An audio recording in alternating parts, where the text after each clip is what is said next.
ये सोचने की बातें हैं, ये याद करने की बातें हैं। जब हम ये बातें सब याद करने लगते हैं ना मेरे भाई, उससे कर्म सुधरते, उससे कर्म सुधरते हैं। कि हम पता नहीं कैसे कर्म करके आए, जो इस परिवार में जन्म मिला, चाहे सुख चाहे दुख। दुख में सुमिरन सब करें, दुख में सुमिरन सब करें, क्या मतलब हुआ इसका? किसका सुमिरन सब करें? भगवान का। कहने के तात्पर्य हुआ, ये हमारा भ्रम है कि भगवान का सुमिरन करें। दुख में सुमिरन ये करना चाहिए कि हम कौन से कर्म ऐसे करके आए, ये दुख में मिला हुआ। भगवान कुछ नहीं, भगवान ने तो नियम बना दिया, भगवान ने तो एक नियम बना दिया। भगवान का स्मरण करने से कुछ नहीं होगा। स्मरण करो अपने कर्मों को कि हमने ऐसे कौन से कर्म किए दुख भाट पड़ा। अब आगे से कौन से कर्म न करें जिससे कि ये प्रकार के दुख। इसीलिए कहा कि सुख में सुमिरन, सुख में सुमिरन। किसका सुमिरन नहीं करता? अपने कर्मों का। क्योंकि तो अब आराम से है, सर्व सुख संपन्न है, क्या है सुमिरन करने की आवश्यकता है। ठीक भैया, हमें समझ बात आ रही है ना? तो हमारा कहने मतलब है भ्रम तोड़ें। अगर सुमिरन करना है, स्मरण करना है, सुमरनी घुमानी है, सुमरनी घुमाने हम कहते नहीं उसको घुमाइए, ये नहीं कहते ना घुमाइए, लेकिन घुमाते घुमाते भ्रम हटाइए, ये सुमरण करने की बात है, स्मरण करने की बात है। हम भूल गए हैं कि हम संसार में क्या करने के लिए आए हैं। ये मनुष्य जन्म काहे के लिए मिला हुआ है? यूं ही गमा देने के लिए मिला है या कुछ करने के लिए मिला हुआ है? इस बात को स्मरण करें। कौन से ऐसे कर्म किए इतना बड़ा सुख मिला? मानसिक सुख भी है, शारीरिक सुख भी है। अब ऐसे कौन से कर्म करें कि यही सुख बराबर निरंतर बना रहे? ये स्मरण करने की आवश्यकता है। ये स्मरण करने की आवश्यकता है कि हमने ऐसे कौन कर्म किए इतना बड़ा दुख फाट पड़ा, मानसिक भी शारीरिक भी। अब ऐसे कौन से कर्म करें कि आगे ऐसे कर्म न हो, ऐसी ऐसी दुख ऐसे संकट हमारे ऊपर न पड़े। ये स्मरण। भगवान तेरा मंदिर पहले से मौजूद है, परमात्मा हमारे अंदर पहले से ही पूर्ण रूप से मौजूद है। पूर्ण रूप से परमात्मा जहां भी पूर्ण रूप से घन रूप में मौजूद है। परमात्मा जहां भी है संपूर्ण रूप से है। हमने आपको उदाहरण दिया था, अग्नि का उदाहरण नहीं दिया था आपको, कि अग्नि चाहे चिंगारी रूप में हो, वो पूर्ण रूप से ईंधन मिलती जाए। देखिए जरा से चिंगारी हो कहीं, वो समझ लो पूर्ण अग्नि है, वहां पर ईंधन की आवश्यकता है। इसी तरह से परमात्मा चाहे अंश रूप में हो, वो पूर्ण रूप में ही वहां मौजूद है। और एक बात बताओ मैं आपको, और थोड़ी सी और गूढ़ बात है, वो ये गीता अगर आप पढ़ते हो,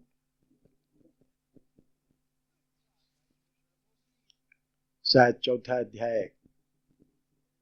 19वां या 20वां श्लोक है, पूरी तरह से याद नहीं। भगवान ने कहा कि ये सब कुछ ब्रह्म है। यज्ञ भी ब्रह्म है, यज्ञ में जो हवन डालते वो भी ब्रह्म में है। अग्नि है वो भी ब्रह्म है। अग्नि का जो मतलब जो हवन करता है वो भी ब्रह्म है। जो हवन करता है वो भी ब्रह्म है। जो आप मतलब वो डाल रहे हो, क्या नाम, हवन सामग्री, वो भी ब्रह्म है। करने वाला भी ब्रह्म, जो हम अग्नि सामग्री वो भी ब्रह्म, अग्नि भी ब्रह्म। ठीक, इसलिए उसका जो फल मिलेगा वो भी ब्रह्म। उसका जो फल मिलेगा, क्योंकि सब कुछ ब्रह्म है ना, इसलिए वो भी ब्रह्म। इस बात को स्मरण करने की आवश्यकता है। बहुत सुंदर बात है। ब्रह्म के अलावा कुछ है ही नहीं यार। कई बार हमने कहा कि भगवान कहीं कच्चा माल लेकर के नहीं ये दुनिया रच दी। जैसे हम आप सोना लेके जेवर बना देते हैं, लोहा लेके औजार बना देते हैं, मिट्टी लेके खिलौने बना देते हैं, लकड़ी लेके कुर्सी मेज बना देते हैं, तो भगवान ने कहीं ये सब रॉ मटेरियल जिसे बोलते हैं ना, कच्चा माल, वो कहीं नहीं लाए, वो स्वयं बन गए। ठीक है ना, भगवान किस लाए नहीं, वो स्वयं संसार रूप में प्रकट हो गए हैं। भगवान ही स्वयं संसार रूप में प्रकट हो गए हैं। ये स्मरण करने की आवश्यकता। जो कुछ देखते हो सब सारा सारा भगवान में, ईश्वर में, ब्रह्म में है। इसके अलावा यहां कुछ नहीं है। ये स्मरण करने की आवश्यकता। भैया समझ रहे ना? भ्रम हटाओ। अगर स्मरण करना है, इसी में हमारा कल्याण है। हमारा आपका कल्याण ये स्मरण करने में है कि सारा सारा ये ब्रह्म में है। हम भी ब्रह्म, तू भी ब्रह्म, सब कुछ ब्रह्म के अलावा कुछ यहां है ही नहीं। ये दिमाग में लाने की आवश्यकता है। ये सोचें हम, ये स्मरण करें कि ये संसार नहीं, ये संसार रूप में सारा सारा ब्रह्म ही है।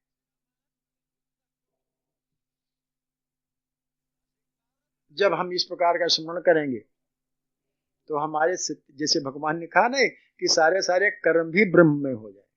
जो कुछ करेंगे वो सब ब्रह्म में ही है। वो कुछ फिर हमारा संसार में नहीं होगा, क्योंकि संसार हम देख ही नहीं रहे, हम तो देख रहे हैं ब्रह्म। तो सारे सारे कार्य जितने सारे सारे कर्म हमारे सब अकर्म हो जाते हैं। सारे सारे जितने कर्म है हमारे सब अकर्म हो जाते हैं, क्योंकि कर्म में गिनती नहीं, क्योंकि करने वाला ब्रह्म, जो किया जाता है वो ब्रह्म, जिसमें किया जाता है वो ब्रह्म, इसके में उसका फल भी ब्रह्म। ये स्मरण करने, ये सुमरण करने की, ये सोचने की, ये याद करने की आवश्यकता है। स्मरण फिर संस्मरण फिर रह गया। हम कुछ करते हैं, हम ये नहीं कहते राम नाम मत करिए, हम नहीं कहते। हम ये नहीं कहते कि राम नाम स्मरण नहीं करिए, हम नहीं कहते। हम ये नहीं कहते, हम ये नहीं कहते, हम ये नहीं कहते कि राम नाम मत लीजिए। राम नाम खूब कहिए, जितना हो सके राम नाम कहिए। कल्याण करता है राम का नाम। कभी हम आपको बताएं कैसे कल्याण करता है राम का नाम। स्मरण करिए राम का नाम, ठीक है ना, उसमें कोई स्मरण करिए, लेकिन इसके साथ साथ ये भी स्मरण करिए यही कल्याणकारी है। ये निश्चित रूप से कल्याण करेगा कि हम क्या करने आए थे, क्या कर रहे हैं, इसका फल क्या होगा। ये स्मरण करिए, सुमिरन करिए। जब निश्चिंत बैठे तब स्मरण करिए, देखिए कितना कल्याण होता है, कर्म कैसे सुधर जाते हैं, और सुधरे हुए कर्म सुधरा हुआ फल देते हैं। सुधरे हुए कर्म सुधरा हुआ फल निश्चित रूप से देते हैं। क्या क्या है? 10 मिनट और ये आप बंद करें।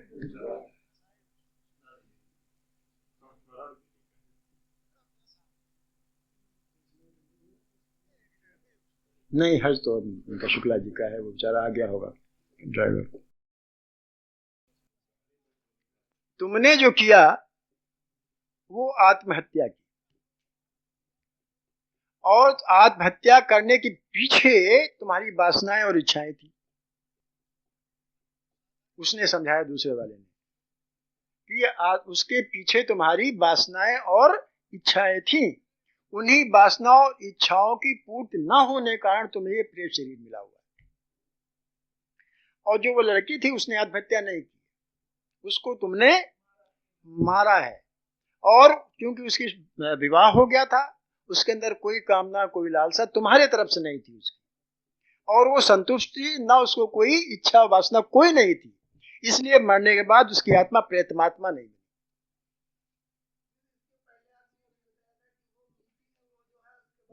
उसकी तरफ से सारी वासनाएं उसकी खत्म हो गई, और उसने ऐसा करके एक पाप और लाद लिया। ये शायद किसी पेपर में बाद में निकला भी था, ये मध्य प्रदेश तो कहाँ किसी पेपर में था। आशाएं, लालसाएं, वासनाएं, इच्छाएं जो होती हैं वो प्रेत उसमें योनि में घसीट ले जाती हैं, और वो प्रेत योनि फिर अपनी उन इच्छाओं को पूरी करता है। आपको शायद इसका कहीं अभी आप इसका साबिका नहीं पड़ा हुआ है, मैं तो में तमाम साबिके पड़े हुए हैं कि किस प्रकार से प्रेत आत्माएं अपनी इच्छा पूरी करती है किसी के शरीर में जा करके। उमर साहब बता रहे थे, हमें भी सुन याद आ गई। उन्होंने कहा, अभी कह रहे थे मास्टर साहब, वो सविया में कह दिया कि रावरे दोष न पायन को, रावरे माने आपके, रावरे दोष न पायन को पग धूर की भूरी प्रभाव महा है। रावरे दोष न पायन को पग धूरी की भूरी प्रभाव महा है। पाहन ते बन बाहन काठ को कोमल है जल खाए रहा। रावरे दोष न पायन को पग धूर को भूरी प्रभाव महा है। पाहन ते बन बाहन, नाव, पाहन अहिल्या, पाहन ते बन बाहन कोमल है जल खाए रहा है। जल पड़ा और कोमल हो गया। तो पावन पाव पखार के नाव चढ़ाइयो आयुष होत कहा है। पावन पाव पखार के नाव चढ़ाइयो आयुष होत कहा है। तुलसी सुन केवट के बर बैन हंसे प्रभु जानकी और हा। इसका भाव बताने में बड़ी देर लग जाएगी। याद आ गया। दूसरा एक और याद आया पांडे जी की सुन करके। एक और सवैया है तुलसीदास जी का ही। दूर नगरी अभी कहा, ये पूरा आध्यात्मिक है, पूरा आध्यात्मिक। समय मिला तो हम आपको पूरा इसका अर्थ एक दो दिन में समझ नहीं आया, एक दो दिन में समझ में नहीं आएगा। बताएंगे, कहेंगे, याद दिला दीजिएगा।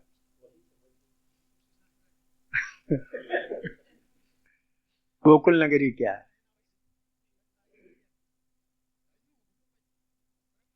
साकेत क्या है?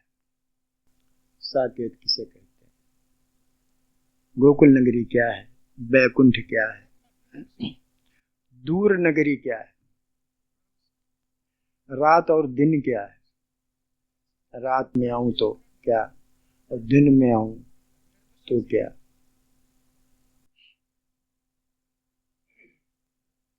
एक रह गया है, उसमें है भीजे चुनरी, एक इसमें छूट गया, एक इसमें पद छूट गया है, हालांकि हमें भी नहीं आता।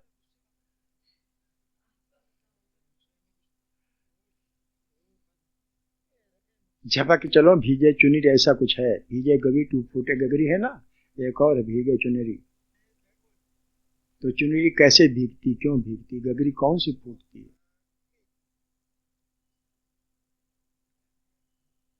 है? हाँ। रात क्या है, दिन क्या है? बहुत सुंदर ये भजन है मीरा जी का, है? हाँ, भाव अच्छे, पूरा आध्यात्मिक है, समझना पड़ेगा। हाँ, तो उसको हम कहेंगे। वो भी हमारा विषय है पिछली बार वाला। उस संबंध में एक सभी और सुना देता हूं, वो भी गोस्वामी जी का ही है। वो भी हमें विषय से ही थोड़ा सा मिलता जुलता है। गोस्वामी जी कहते हैं कि जहां जम जातना घोर कठोर जहां जम यातना यातना यम जम जम यातना, अवधि में जम यातना, खड़ी बोली में यम यातना। जहां जम यातना घोर कठोर, भटकोट जलचर दंड कटैया। जहां यम यातना घोर कठोर, भटकोट जलचर दंड कटैया। जहां धार भयंकर, जहां धार भयंकर वार न पार, न बोहित नाव न नीक खवैया।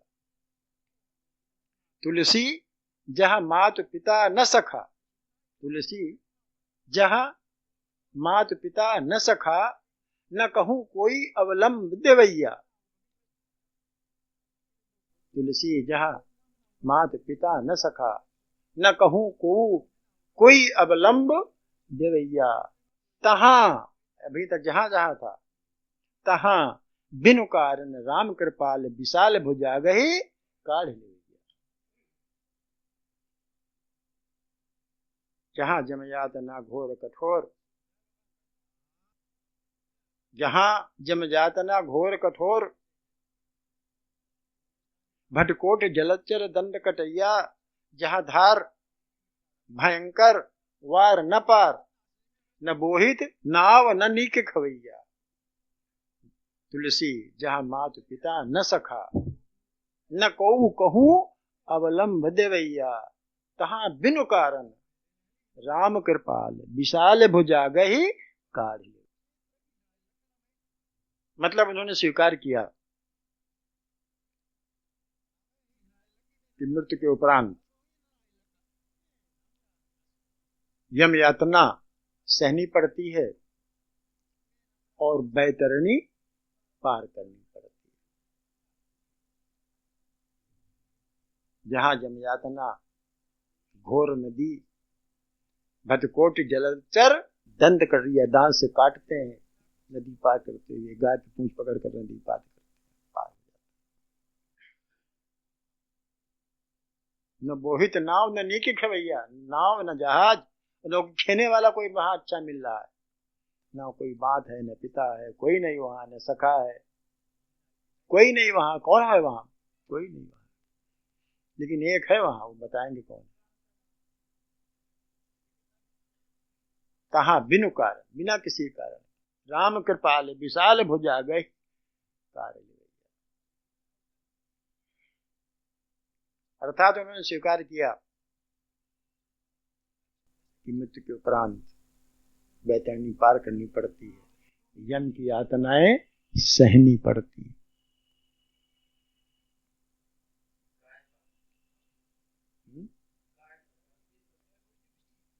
पार करने के लिए गाय की पूंछ पकड़ करके पार करना पड़ता।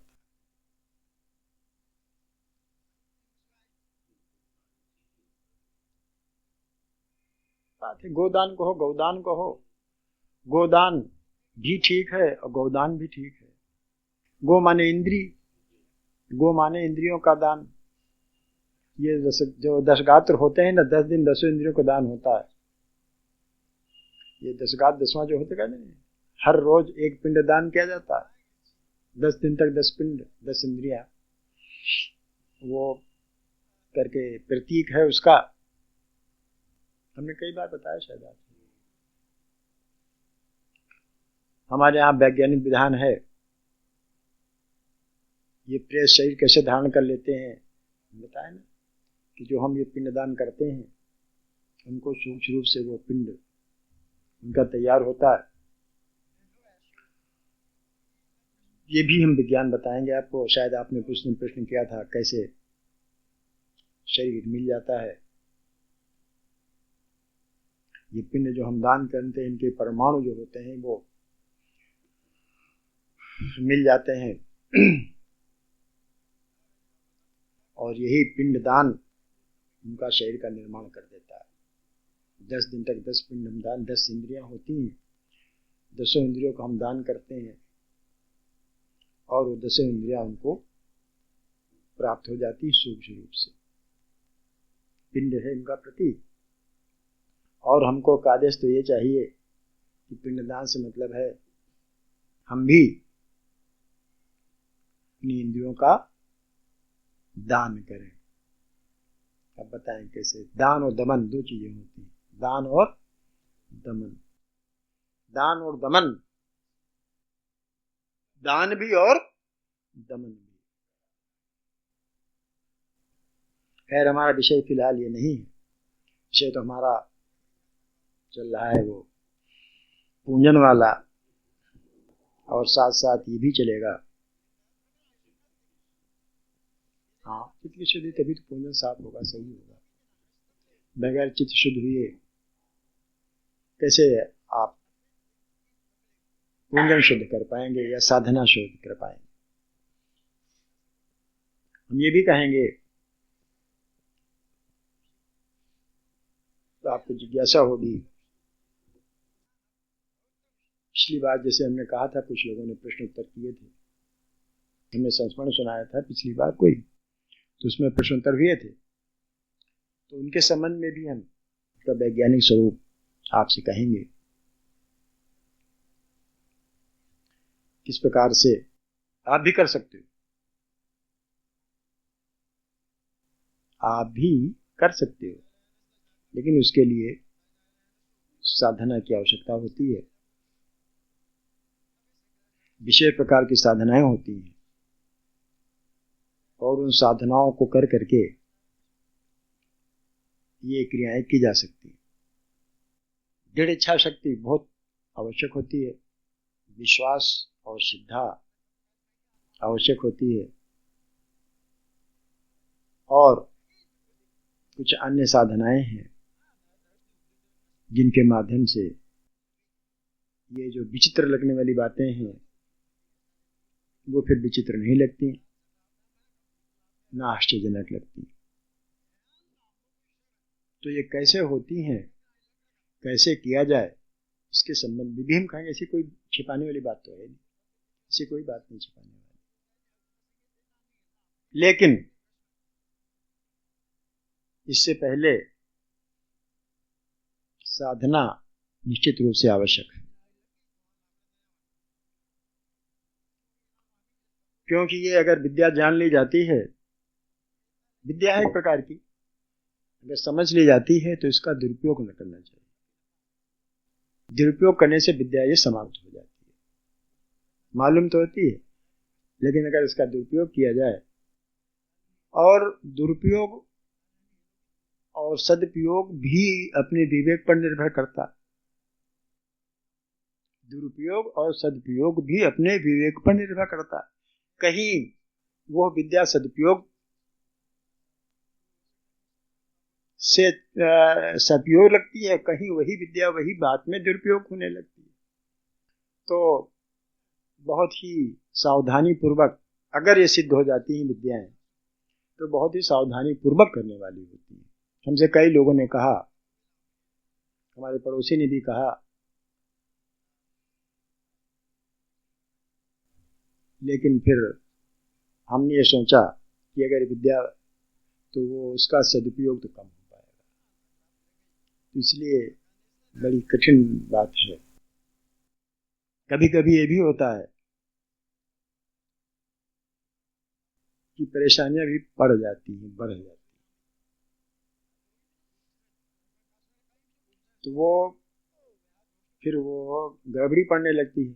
लेकिन अब अगर उसको लगा किया ना जाए तो फिर परेशानी जो जिसके ऊपर है वो परेशानी पड़ती है। उदाहरण के लिए ये आप लोग जानते हैं, हम तो झेल चुके हैं परेशानियां, तो हमें पता है। अब अगर हम बता दें आपके बक्से में सामान यहाँ रखा है, तो आप कहोगे तो हमारे पैसे आप मिल रहे हो। ये भी एक, अब ना बताएं, अगर कोई परेशानी है ना बताएं तो जो पूछने वाला है उसका कल्याण नहीं हो रहा, अगर बताते हैं तो अपना कल्याण हो जाएगा। तो अब ये देखना पड़ता है कि यहाँ एक तरफ तो सदुपयोग हो रहा है, दूसरी तरफ दुरुपयोग भी हो सकता है। तो ये विवेक पर निर्भर करता है। किसको पता है? आपको शायद पता है। रामचंद्र बाबू को हमने बताया, परेशानी में थे, अपने रामचंद्र आते हैं नहीं आते। परेशानियां उनके कुछ थी तो हमने बताया भैया आपके फलाने बक्से में फलाने धोती रंग की धोती के नीचे ये रखा हुआ है, तो वो छिपा के रखा था, उसको आप हटा दें या हमारे पास ले आवे, कल्याण होगा। तो चूंकि उनकी अच्छा हाँ, तो मिसेज उनकी थी, उन्होंने छिपा कर रखा था उनसे कह करके, तो जानते नहीं थे। अब वो आपस में गड़बड़ हो जाती। खैर वो आपस में गड़बड़ी नहीं, वो लाख उन्होंने हमको कपड़ा भी हमने बता दिया इसके रंग के कपड़े में है।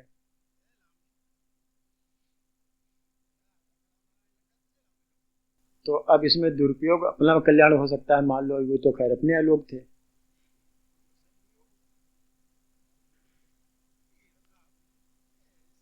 झगड़ा लड़ाई शुरू, अभी झगड़ा शुरू हो गया वहां। भाई साहब मुन्नन साहब हैं, इनके वो मलिहाबाद में हैं भतीजे, इनके पहले ससुराल जहाँ, उनको कुछ परेशानी थी। और परेशानी, अगर परेशानी न दूर करें तो परेशान होते हैं।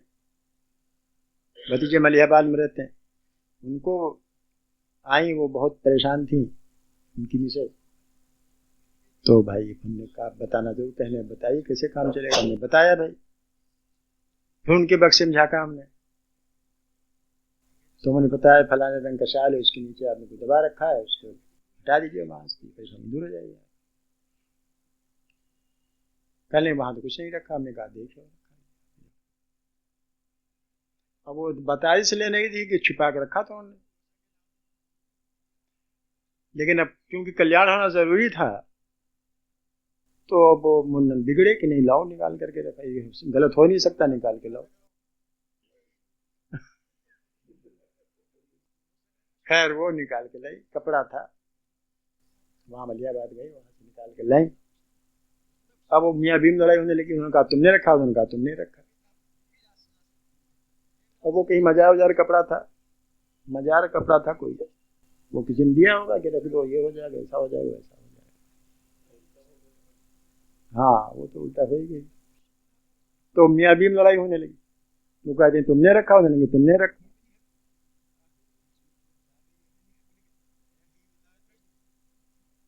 तुमने अच्छा किसी ने रखा, हमने रखा। अब क्या करें, तुमने कहा किसी ने रखा तो हमने रखा, हो कौन रखे। तो इस प्रकार के, अब अगर हमसे कोई पूछा करके बताइए फलाने बक्से में कितने रुपए रखे हैं, क्यों भाई बताओ, नहीं तो भैया तो अपना कल्याण हो जाएगा। तो ये विद्या जो होती है बड़ी समझ बूझ के खर्च करने वाली होती है, इसमें भी गड़बड़ी होती है। अब किसी का कल्याण मान लो हम जानते हैं, वो पता है नहीं होना,